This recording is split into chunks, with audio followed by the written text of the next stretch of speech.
नमस्कार दोस्तों, मैं तुमसे बहुत प्यार करता हूँ, वो तुमसे बहुत प्यार करता है, उन लोगों का आपस में बहुत प्यार है। इस तरह की बातें हम अक्सर सुनते रहते हैं। लेकिन सोचने वाली बात यह है दोस्तों कि क्या वाकई प्यार एग्जिस्ट करता है। जैसे कि अगर हम बात करें कि अपने परिवार में, जैसे कि माँ है उसके बच्चे हैं या बाप है उसके बच्चे हैं, जिनमें एक तरह का ब्लड रिलेशन कहिए या फिर ये कहिए कि उनमें कोई भी ऐसा रिश्ता जो बचपन से ही एक साथ बड़ा हुआ और उनकी बॉन्डिंग बहुत स्ट्रांग है, तो वहां पर तो हम कह सकते हैं कि एक तरह से प्यार है। लेकिन बाकी जो भी रिश्ते बाद में बनाए जाते हैं, मान लीजिए कि आपके माँ बाप का ही रिश्ता है, वो बनाया गया, तो वो कहीं ना कहीं प्यार से ज्यादा एक अरेंजमेंट होता है। अगर वो लव मैरिज भी है तो कहीं ना कहीं फिजिकल अट्रैक्शन से शुरुआत होगी, और अरेंज मैरिज है तो तब तो वो अरेंज है ही। तो कहने का मतलब है कि वो एक व्यवस्था बनाई जाती है, यानी कि वो वहां प्यार कम होता है और अरेंजमेंट ज्यादा होता है। अब अरेंजमेंट जितना आपका सही बैठ जाता है उतना लगता है कि प्यार है, जितना कम सही बैठेगा उतना लगता है कि प्यार नहीं है। और जितने दिनों तक अरेंजमेंट सही बैठा रहेगा तो शायद लगेगा कि प्यार बना हुआ है, लेकिन वो अरेंजमेंट कब बिगड़ जाए ये कोई नहीं जानता। अब एक उदाहरण से इसको समझते हैं कि मान लीजिए माता पिता ही हैं आपके और उनकी शादी हुई, और शादी होने के बाद वो एक गांव में आए, गांव में ही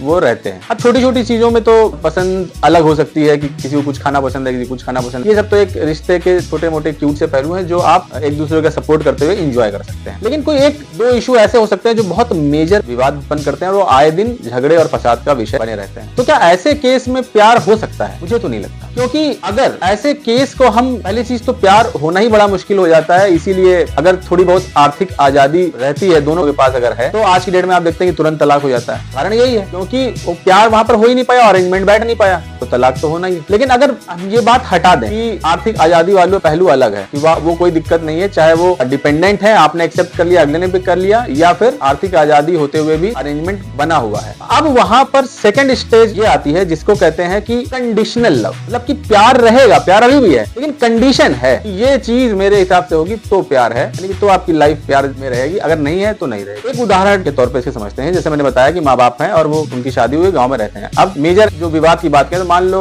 महिला कहती है या जो फीमेल है वो कहती है कि हम शहर में रहना चाहते हैं, एक अच्छा घर, और लेकिन हम गांव में नहीं रहना चाहते, हम शहर में रहना चाहते हैं। और जो पति है वो कहता है कि नहीं, हम गांव में एक बढ़िया सा स्कूल खोलेंगे या गांव के लिए कुछ करेंगे और हम शहर नहीं जाना चाहते, हम गांव में ही रहेंगे। और इस बात को लेकर आए दिन झगड़ा फसाद होता है। यानी कि यहाँ पर दोनों के बीच में हो सकता है प्यार हो, लेकिन इस एक विषय को लेकर वो प्यार किसमें परिवर्तित हो गया? Conditional love. यानी कि प्यार तो है लेकिन एक कंडीशन के बाद। और दोस्तों फिर दूसरी एक स्टेज आती है जिसको कहते हैं अनकंडीशनल लव, और वही असली प्यार होता है, जहां पर कोई कंडीशन ही नहीं रह जाती और तब भी प्यार बना हुआ है, तभी वो प्यार है।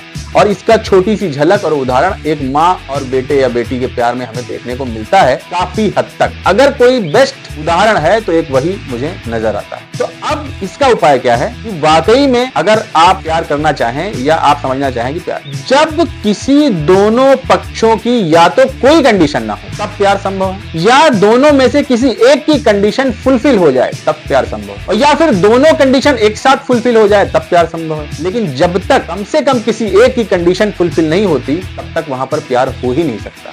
क्योंकि अगर एक की भी कंडीशन फुलफिल हो गई तो कम से कम वो व्यक्ति अब जो भी कर रहा होगा वो प्यार ही होगा। दोनों की फुलफिल हो गई तो वो अब दोनों जो कर रहे होंगे वो प्यार ही होगा। तो दोस्तों, तीन स्टेजेस से गुजरने के बाद शायद हम किसी प्यार तक पहुंच पाए।